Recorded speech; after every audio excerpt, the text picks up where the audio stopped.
public since Friday. We're live in the Bank Plus studio. We want to welcome in Cole Thompson, SEC Unfiltered. He joins us on the Farm Bureau Insurance guest line. Cole Thompson, good morning. How are you? Morning, guys. Listen, it was a great week out in Atlanta. Got to hear all the things about what we can expect this year in the conference that, honestly, people need to be talking a lot more about because there's so much parity when it comes to the quarterback position, when it comes to who's on the hot seat this year. I'm excited. I think that you leaving Atlanta was a good inclination that the SEC may not have won the last two national titles, but it still remains the deepest conference, and it still remains a conference that is going to have a ton of madness going into the early month of November and probably throughout November to set the college football playoff. It's going to be a great season. I agree with you, Cole. So many teams have good rosters, can compete, and could be in the hunt in the end. And I actually think that Auburn and LSU are going to bounce back. Now, are you a Longhorn or an Aggie or neither? Which way are we going here? I grew up as a Longhorn fan, but I went to the University of Alabama for my degree, and then I worked around the SEC in places in Atlanta, out in LSU country. I've worked with Ole Miss people, so I've been able to kind of get a good gauge around it. But my allegiance, when we look at the grand scheme of things, is to the Crimson Tide. Okay, so you're an Alabama guy. I love it, from the state of Texas. Okay, because you're in Houston, right? I'm back in Houston. Yeah, I grew up in Houston and then moved back here about in 2019. Very cool. Damn, you caught the Alabama thing at the right time. Listen, that was the crazy part, is that the spike of people that came from the state of Texas actually grew in about 2009 because Greg McElroy won a national title, and he's from South Lake Carroll out in Dallas. So when that really started to pick on up, a lot of people, it felt like at one point I was meeting more Texas folk than I actually was Alabama folk when I moved there in 2012. Cole Thompson, SEC Unfiltered. They do a great job generating content, keeping you up to speed on what's going on in the league. He joins us on ESPN 105.9 The Zone. All right, so do you believe – I have a lot of confidence in him, especially with Ryan Grubb coming back after the year in Seattle, and I think Kalen's going to be just fine. He's never going to go on the run that Nick did because Nick was able to keep his players and didn't have to deal with the portal and so on. But do you believe that DeBoer is going to turn the corner and get it done, so to speak, and get Bama back in the hunt? I would say so. There's a couple of things when it starts off with that. Number one is, people got to realize last season you had a coach that was fresh off of playing in a national title and losing in the fourth quarter, replacing a 7-time national champion and arguably the greatest coach to ever do it. Expectations are really, really high, but also you still won 9 regular season games with a quarterback that doesn't fit your system. And people want to look at the losses, which are bad, Vanderbilt and Oklahoma and even Tennessee with their inept passing attack last year. You also got to look at the wins. They were able to beat Georgia. They were able to manhandle LSU that actually led the SEC in passing last year in their own backyard in Death Valley. So there's a couple of things that when you look at those type of performances, you say, well that's Alabama, and that's the one that we're expecting to see long term. Nobody is ever going to do what Nick Saban did. And that goes for Kirby, that goes for Steve Sarkisian, that goes for Ryan Day out in Big Ten country. No one's going to be able to accomplish 6 national titles because of the parity in the sport. And as you brought up, roster control. Nick had this blessing where he was able to keep guys who would only start 8 or 9 games and they would end up being top 50 selections the following year in the draft because of how well they were developed. Players aren't doing that anymore. But I do think the addition of Ryan Grubb is massive. Substantially a huge plus for Alabama going into this year. Like Ryan Grubb, the way I would describe him is he's like having that best friend that you can go call on to watch your kids when you and the missus want to go out to dinner, and you don't even have to pick up the phone and even check in at home. Like that's how well you trust him. That is Ryan Grubb, the perfect Robin to what is the Batman of Kalen DeBoer. And the other thing that's really important, guys, is that these two working together have never had a quarterback that hasn't thrown for over 4,000 yards in the season. Hello. When they were at Fresno State together, you also had Jake Haener do that, and then when you were at Washington, they had Michael Penix do that. And when they were at Fresno State and Washington, once out of the 2 years combined that they were there, they had 2 1,000-yard receivers. I think that receiver position is what's really going to stand out about this Alabama offense this year. They brought in Isaiah Horton from Miami. They also brought back Jeremy Bernard, who's been a part of Kalen DeBoer's system since 2023 when he was at Washington and initially started at Michigan State. You have Ryan Williams. Most people believe he is the best and most fluid wide receiver in the SEC. So you got to like that Ty Simpson is going to have a cast of characters that really is going to elevate his game.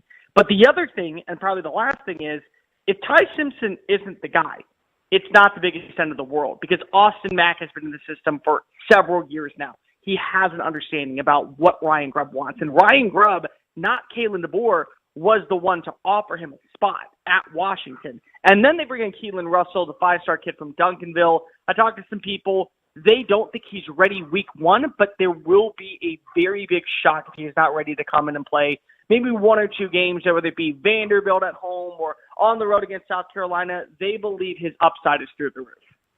All right. Who's a better coach, Sark or DeBoer? I knew that question was coming. I knew it was. God bless. Right now, I'll go with Steve Sarkisian only because of his ability to prove that he can win on the road. I think that is massive, where DeBoer hasn't done that in the SEC just yet. I mean, remember, back when they were still in the Big 12, they marched into Nick Saban's house and won by double digits. So that speaks an incredible volume about who Steve Sarkisian is, but I think the gap is very minor between it. If I were to go rank SEC coaches, it goes Kalen DeBoer, Steve Sarkisian in that 2A, 2B spot. Maybe you throw Lane Kiffin right below them and then right above them with a pretty good significant jump. It would definitely be Kirby Smart. Okay, so you would go Kirby and then Sark and DeBoer kind of tied and then Kiffin next. Is that right? Yeah. I'd go Kiffin next and then just to wrap the top five. I'd go Brian Kelly still. I get it. I understand that there are going to be people who say, what has he done? And then you got to remember, well, he did in his first year with a brand new roster, beat Nick Saban and lead his team to an SEC title appearance. He also is the all-time winningest coach at Notre Dame. That has to count for something. Okay. So I'm not arguing it, but Heupel went to the college football playoff last year. So why Kiffin? Sure. I mean, they're both good, right? We could be splitting hairs here, but just out of curiosity, why Kiffin over Heupel? Lane Kiffin has been able to prove that he can win on the road. Heupel has yet to win a ranked game against an SEC opponent on the road. That literally is what it comes down to. If there was any other way that I could do it, I would. But the consistency of playing against top 15 teams, Heupel has not been able to show it. Lane Kiffin has. I think that's all it is. Now, again, Lane Kiffin also in years where there are no expectations, like literally when you think that they're going to be an 8-4 team, he ends up going 11-2. The problem is that when we overhype Ole Miss, he finds a way to go ahead and crowd the bet at the 1-yard line, as evident last season in the Kentucky game, as evident last season in the Florida game. Yeah, you can't lose to 1-7 Kentucky. You can't lose to Florida with a quarterback who's insanely talented, but he's on one leg. And that's just – that is – look, I think Lane's top 10 in the country. And I can't argue with – I would have Lane and Heupel right there. But I like where you're going. Kirby Smart won. And then that group of four, Sark, DeBoer, Kiffin, and Heupel is really special. I like Brian Kelly too. I agree with that, man. I know he's easy to hate or dislike, but I think they're wide. You tell me. All right, Cole Thompson, SEC Unfiltered on the Out of Bounds show. He joins us on the Farm Bureau Insurance guest line. We're talking ball as it's right around the corner.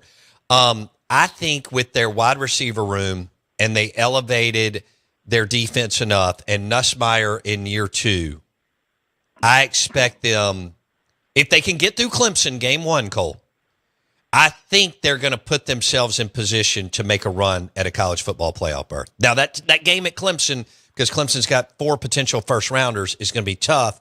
If they can escape that place with a win, they got a shot. Your thoughts? They have a shot even with a loss in that game because it's a non-conference game. I think that the standard is you have to win that game for 2 reasons. Number one, you want to prove that you are a force in the realm of the actual national stage for a college football national championship. But number 2, it's just finally winning a week 1 game. I mean, guys, they have not won a week 1 matchup since 2019, and they played against McNeese State that year, if I'm not mistaken, with Joe Burrow as their starting quarterback. Burrow's on his 2nd contract in the NFL. That's how long it's been since LSU has won a week 1 opener. And credit where credit's due. LSU is one of these teams that is not afraid to go schedule tougher opponents, but still, you're LSU. There is a pride about being down in Death Valley on a Saturday night, which is the most ravenous, hostile atmosphere in college football. There's a pride about representing that purple and yellow. There's a pride about playing for the Tigers, especially if you grew up in that state. Like, when you go to the state of Texas, and I just use this because I'm from here, there's people that will say, I would love to go to Texas. I would love to go to A&M. I would love to go play at Baylor. SMU now in the ACC is getting more recruits that we're probably never thought of. It's not that way in Louisiana. You dream as a kid of one school, and it's playing in the Valley at Baton Rouge in Death Valley on a Saturday night when the western sky sets, and it is a cool September evening knowing that there is going to be hell to deliver. So you got to get back to that standard. They did a great job of portaling in a lot of players defensively. Like Brian Kelly last year saw some games where he probably was like, this is a team that has a good foundation.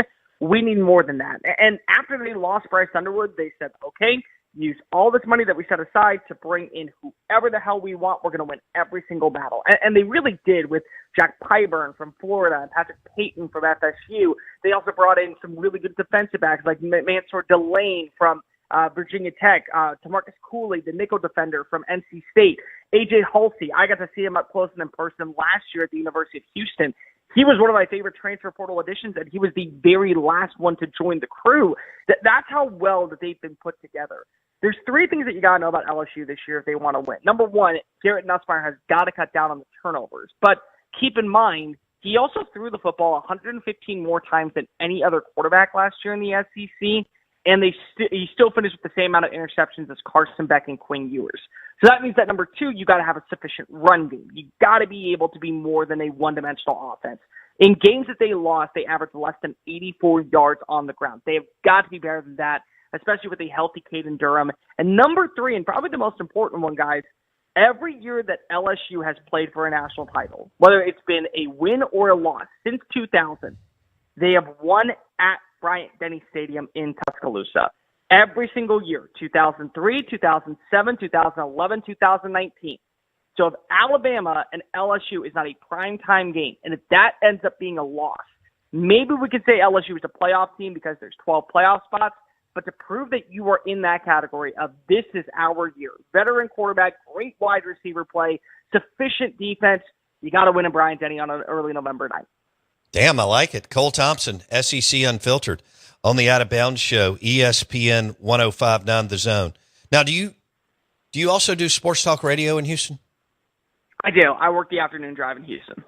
Okay, tell me about it. Listen, it's crazy because for us, this is like my haven because I'm one of those dudes that is absolutely in love with college football, always have been, always will be, but we mostly spend our time talking about the Astros and the Rockets because that's our partner brand. So it's been interesting. I just started back up working in the afternoon drive in March, and it's unique because I was doing more so national stuff and then podcasting with college football. It's turned into a very big blessing for me just to be able to learn more about how to talk about baseball, how to talk about basketball, how to kind of pick and choose what are your battles that you want. And then you throw in some Texans talk, and you throw in some UH talk, and you throw in some Longhorn talk and a little bit of LSU talk because we also carry all those brands. So it's fun. I have two great exceptional co-hosts that are veterans in the game. They let me chime in whenever I need to. They let me have my own moment when it comes to college football, and they haven't knocked me off my pedestal believing that the SEC just means more. Which, again, for both these guys, growing up in Big 12 country, they're very much trying to believe that somehow Arizona State found a way to shoot themselves in the foot at the 1 yard line last year, and Texas just wasn't that great. Yeah, they did. Okay, so you go Astros, Rockets, Texans. I mean, it's a pro market, right? So yeah. Okay. So would you say Texas has converted to the SEC with A&M coming in 2012 and now Texas last year? How would you frame that up? Good question. For the most part, I think for SEC fans they haven't, but I think for the standard of what is the Southeastern Conference they have. Keep in mind that they had the number one recruiting class last year. That happens for SEC teams. It doesn't happen for Big 12 teams. They, in year one, beat every team besides Georgia, which almost nobody beats Georgia unless you're Alabama. And they went down to the wire with Georgia twice, including in the SEC championship game. So that's what most SEC teams do. They played for a college football playoff appearance and were one play away from tying it in Arlington against Ohio State, to where that game says it was a 14-point swing, but it really was all the way down until about a minute 30 left. There still was an opportunity for Texas to find their chance of making it to the national championship. That's what SEC teams do. And then you talk about Texas A&M, and there's a split divide down here when it comes to Texas A&M, because we have the joke of Texas 8-4. And the reason people say that is because of, more often than not, A&M will win a game that they shouldn't, they'll lose a game that they shouldn't, and they'll finish 8-4. That's been kind of the mantra, whether it be Jimbo Fisher, whether it be Kevin Sumlin, Mike Elko last year in year one, he went 8-4.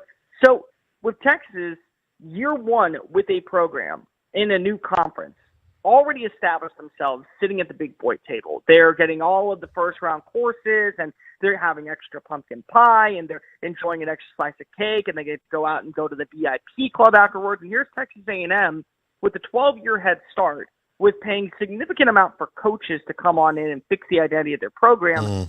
They get to play in Atlanta. Like, don't get me wrong, they had one exceptional year, but guys, in 2012, when they joined the SEC, they also had similar success to Texas, where they went 10-2 in the regular season with Johnny Manziel, and they got a signature upset win over Alabama. Sure. But ever since then, they haven't had a double-digit winning season.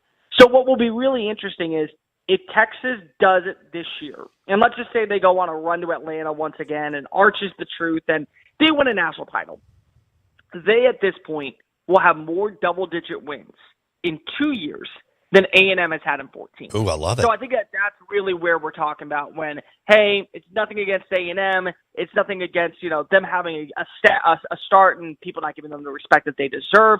It's more so just Texas has come on in and proven, even with a relaxed schedule, which most people can look at and say that's probably true.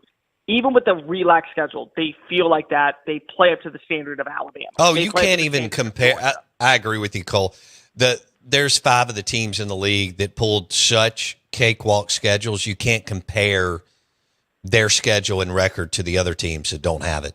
I mean, Texas, Ole Miss, Missouri, and maybe one or two, Tennessee, one or two others. It's just unbelievable, the gap in the scheduling, and it's not comparable to some of the other teams like Florida and others. Even Georgia going on the road last year to Tuscaloosa, Oxford, and Austin. I mean, damn, it's not that I feel sorry for Georgia, but that's a tough run. Cole Thompson joining us, SEC Unfiltered podcast. He also on Houston Sports Talk Radio. He's from Texas, went to Bama, and they love SEC football like we do. So are you buying that Arch will be the truth in your? I think he will be. Part of it because of him, part of it because of Sark, and then just his personnel surrounding him. But do you think he'll be the truth this year and have a great year? I believe he will have a great year. I do not believe he will be the quarterback first-year starter that everyone in the SEC will be talking about by the season's end. And that's not a shot at Arch at all. Like, I want to make this abundantly clear. I think Arch is going to be a reason why Texas makes it back to Atlanta, goes on a run in the college football playoff, because if he's been there for 2 years learning underneath Steve Sarkisian, and he's done a really good job of mastering the minor details for A.J. Milwauee's personnel, to where I think he's going to come on in and look the part immediately. I do think that there is a little bit of doubt when it comes to the development of the offensive line. They have 4 new starters. They have also a brand new starting tight end, 3 new wide receivers. Ryan Wingo is going to have to play a substantial role this year on the outside.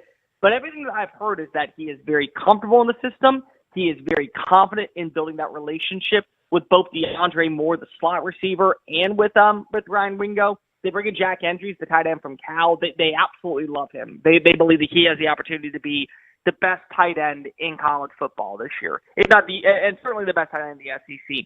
And the other thing, guys, is that Texas has an elite defense. Like people look at what they lost, and it's understandable. It's harder to place than Alfred Collins, but you have a Colin Simmons going into year 2 that is only going to get better. You have, for my money, the best linebacker in college football in Anthony Hill. You have one of the best safeties in Michael Taft, who's back for another year. You have Malik Muhammad on the outside, who did a good job as playing the number 2 role opposite Jadae Barron last year. You have Jaden Gilbo playing the nickel position. You have some really good freshmen, and They also went to the portal and back brought in a lot of defensive linemen, whether it be Manad Watson from Syracuse or Hero Kanu from Ohio State. And they also have a healthy running back room and C.J. Baxter fully back. So another thing that I think is going to benefit Texas. But the quarterback that we're going to be talking about, I think, at the end of the year that isn't getting enough love right now or enough national praise right now, first-year starter, I think it's going to be Austin Simmons for Ole Miss. I truly believe that he is going to come on in and not miss a beat the same way that Jackson Dart did it. That would be the way that I build it up. I think that is a huge win in favor of the Rebels. And I think that last season, watching him play, even in that one drive for a quick cup of coffee, he looked poised, unafraid, and unapologetically himself. Imagine 13 games of that this year. It's a big reason why I'm still buying stock into the Rebels to be a dark horse for the college football playoff this fall. All right, so Cole Thompson says the surprise at QB will be Austin Simmons from Ole Miss, and but he does believe in Arch Manning.